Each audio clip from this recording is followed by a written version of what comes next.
আমরা ব্যবসা বাণিজ্য পরিচালনা করতে পারছি না এবং অসম্ভব হয়ে যাচ্ছে। আজ আমাদের ব্যবসা বাণিজ্য ধ্বংসের ডাল পাচ্ছে। এই নাজুক পরিস্থিতিতে আমরা আমাদের কর্মচারীদের বেতন ভাতা দিতে পারছি না।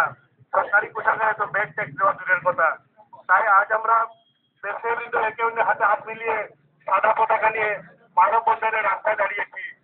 আমি এই অবস্থায় আমি আমার দেশের মাননীয় প্রধানমন্ত্রী এবং বিরোধী দলীয় নেত্রীকে অনুরোধ করব, দেশকে আপনারা ধ্বংসের দিকে ঠেলে দিবেন না। আপনারা সমঝোতা এখন এটা স্থিতিশীল রাজনৈতিক পরিস্থিতি থাকলে আমরা সুন্দর ব্যবসার পরিবেশ পেলে আমরা এটা অর্থনৈতিক সমৃদ্ধশালী অর্থনীতি উপহার দিতে পারবো ব্যবসায়ী বৃন্দরা। আসসালামু আলাইকুম। এ পর্যায়ে আমি সংক্ষিপ্ত বক্তব্য রাখার জন্য কয়লা আমদানি গ্রুপের সম্মানিত সভাপতি জনাব সালাউদ্দিন আলী আহমদকে অনুরোধ করছি।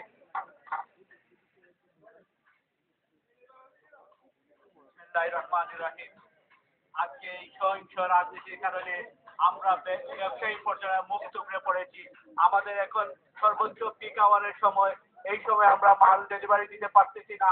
না করার কারণে আমরা লক্ষ লক্ষ টাকা ব্যাংক ডিফল্টারে পড়তেছি।